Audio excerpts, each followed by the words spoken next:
السلام علیکم۔ Fourth year ہم پاکستان کا دستور پڑھ رہے ہیں اور اس میں نے آپ کو ابھی تک آئین سازی میں جتنی بھی مشکلات پیش آئیں وہ بتائی تھیں، اور پھر آئین سازی کے کام میں کیا پیش رفت ہوئی، کس طرح سے کیا کیا سٹیپس اٹھائے گئے۔ اس میں نے آپ کو بنیادی اصولوں کی کمیٹی کی پہلی رپورٹ، دوسری رپورٹ، پھر دونوں رپورٹس کی ناکامی، اس کی وجوہات پڑھا چکی ہوں میں آپ کو، اور اس کے ساتھ میں نے آپ کو بتایا تھا کہ محمد علی بگرا فارمولہ پیش کیا گیا، پھر 1 یونٹ قائم ہوا، اور اس دوران کئی وزارتیں چینج ہوئیں، جس میں چودھری محمد علی کی وزارت تھی، جس میں پاکستان کا پہلا آئین نافذ ہوا۔ آپ کو کل میں بتا چکی تھی کہ چودھری محمد علی نے وزارت عظمیٰ یعنی وزیر اعظم کا عہدہ سنبھالتے ہی سب سے پہلے قوم سے وعدہ کیا کہ ان کو جلد از جلد آئین کا تحفہ دیں گے، اور انہوں نے اس وعدے کو پورا کیا، اور 29 فروری کی رات تک آئین کو کمپلیٹ کر لیا گیا، آئین سازی کے کام کو مکمل کر لیا گیا۔ لیکن اس کو 1 مارچ کو نافذ نہیں کیا گیا، بلکہ پاکستان ریزولوشن ڈے کے حوالے سے اس کو 23 مارچ کو ایک تاریخی دن کے حوالے سے اس کو نافذ کیا گیا 23 مارچ کو، اور یہ آئین پاکستان کے پہلے آئین کے طور پہ نافذ ہوا۔ اس آئین کی جو سیلینٹ فیچرز یا اس کی جو بنیادی خصوصیات، نمایاں خصوصیات تھیں، وہ ابھی ہم آگے پڑھتے ہیں۔ سب سے پہلی چیز جو اس کے اندر ڈسکس کی گئی تھی وہ تھا اسلامی آئین، یعنی آئین کے مطابق پاکستان کا نام اسلامی جمہوریہ پاکستان رکھا گیا۔ اس کے ساتھ ساتھ یہ بھی طے کیا گیا اور آئین میں واضح کیا گیا کہ پاکستان میں بننے والے تمام تر قوانین قرآن و سنت کی روشنی میں ترتیب پائیں گے، اور ایسا ماحول بنے گا جس میں مسلمانوں کو اپنی انفرادی اور اجتماعی زندگیاں اسلام کے اصولوں کے مطابق گزارنی پڑیں گی۔ اور یہ سب وہی بنیادی نکات تھے جو ہم نے قرارداد مقاصد میں بھی پڑھے تھے، کہ قرارداد مقاصد میں واضح کیا گیا تھا کہ ملک میں بننے والا پہلا جو آئندہ بننے والا جو بھی آئین یا قانون سازی ہوگی وہ اسلامی اصولوں کے مطابق ہوگی۔ اس کے بعد جو دوسری چیز اس کے اندر شامل کی گئی تھی وہ تھی وفاقی نظام۔ اس آئین میں طے کیا گیا تھا کہ ملک کا جو نظام ہوگا وہ وفاقی ہوگا، پاکستان ایک وفاق ہوگا جو وفاق اور اس کے ساتھ صوبوں پر مشتمل ہوگا۔ اختیارات کو وفاق میں اور صوبوں میں تقسیم کیا جائے گا، جیسا کہ وفاقی ممالک میں ہوتا ہے کہ آئین کے تحت اختیارات کو مرکز میں اور صوبوں میں تقسیم کیا جاتا ہے۔ کچھ اختیارات مرکز کے پاس تھے، کچھ اختیارات صوبوں کے پاس تھے، اور جہاں پر دونوں کے اختیارات میں کوئی توازن نہیں رہتا وہاں پر، یا کوئی تنازع سامنے آتا وہاں پر مرکزی قانون کو برتری حاصل ہوتی تھی۔ ویسے زیادہ تر جو تھے اختیارات، تقریباً 94 اختیارات جو تھے وہ صوبوں کو دیے گئے اور مرکز کو صرف 30 اختیارات دیے گئے۔ اس کے ساتھ اختیارات کی تقسیم اس طرح کی گئی تھی کہ جو 35 کے ایکٹ کے تحت اختیارات ہیں، صوبائی اختیارات، ان کی فہرست کو بڑھایا گیا، یعنی صوبائی اختیارات اس میں زیادہ کیے گئے تھے، لیکن وفاق کو کمزور نہیں کیا گیا، کیونکہ جو مشرقی پاکستان تھا اس کا جو مشرقی پاکستان یا بنگال جسے کہتے ہیں، صوبہ بنگال کی طرف سے بار بار یہ مطالبہ کیا جا رہا تھا کہ مرکزی جو حکومت ہوگی اس کو ذرا کمزور بنایا جائے، اس کے پاس صرف امور خارجہ، کرنسی اور دفاع کے محکمے ہوں، باقی سارے جو محکمے ہیں یا باقی سارے اختیارات صوبوں کو دیے جائیں، لیکن ایسا نہیں کیا گیا۔ کسی لحاظ کافی حد تک صوبوں کو خود مختاری دی گئی تھی، لیکن مرکز کو بالکل کمزور نہیں کیا گیا تھا، بلکہ مرکز بھی کافی حد تک اختیارات بنایا گیا، لیکن صوبوں کو بہت حد تک داخلی خود مختاری دے دی گئی تھی۔ اس کے علاوہ اس آئین میں ایک اور چیز جو پیش کی گئی وہ تھی پارلیمانی نظام حکومت یا parliamentarian form of government. Parliamentarian form of government آپ 3rd ایئر میں پڑھ چکے ہیں۔ یہ وہ نظام حکومت ہوتا ہے جس میں مقننہ اور انتظامیہ میں بہت ہم آہنگی پائی جاتی ہے۔ انتظامیہ کے جو سربراہ یعنی وزیر اعظم اور انتظامیہ کے افراد یعنی کابینہ کے افراد پارلیمنٹ میں سے چنے جاتے ہیں، وہ پارلیمنٹ کے سامنے جواب دہ ہوتے ہیں۔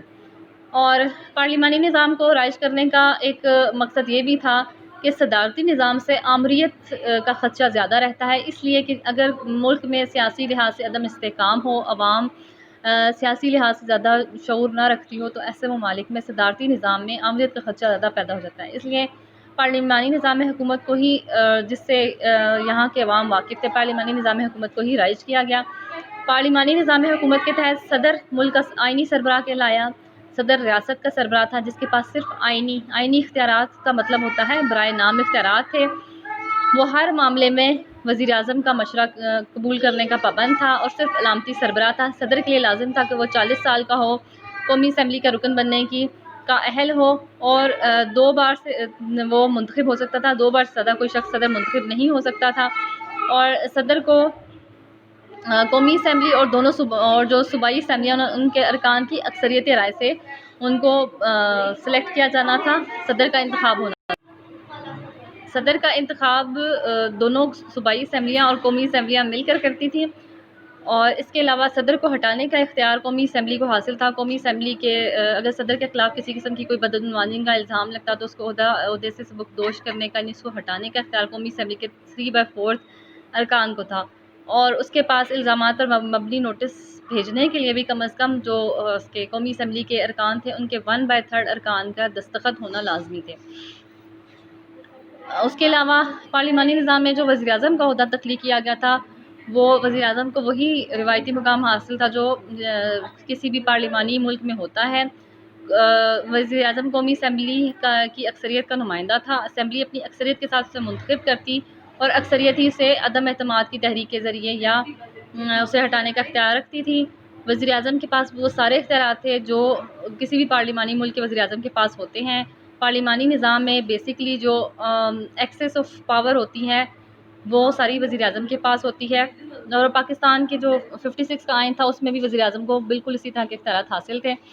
کابینہ اس کے سامنے، وزیر اعظم اور کابینہ اور قومی اسمبلی کے سامنے جواب دہ تھی، اور وزیر اعظم اپنے کسی بھی شخص کو اپنی اس میں کابینہ میں شامل کرنے کا اور اسے ہٹانے کا اختیار رکھتا تھا۔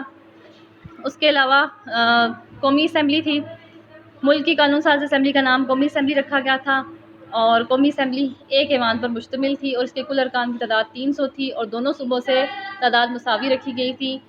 مساوی یعنی برابر 150 ارکان مشرقی پاکستان میں سے اور 150 ارکان مغربی پاکستان، جو اب ایک صوبہ بن کے 1 یونٹ تھا، اس میں سے لی جانی تھی۔ یہ وہی چیز تھی جس کے اوپر بہت زیادہ بحث بھی تھی، دونوں صوبوں میں عدم اعتماد بھی تھا، دونوں علاقوں میں مغربی پاکستان اور مشرقی پاکستان میں، اور پنجاب اور بنگال کا اس سلسلے میں کافی ایک چپکلش رہتی تھی۔ اس کو حل کرنے کے لیے جو ایک فارمولہ بنایا گیا تھا پیرٹی کے اصول کے مطابق، وہی اس کے اندر بھی رکھا گیا، یعنی مساوات تھی کہ ایک ایوانی مکنہ تھی، اور اس ایک ایوانی مکنہ میں دونوں جو حصے تھے پاکستان کے ان میں سے برابر اراکین لیے جانے تھے۔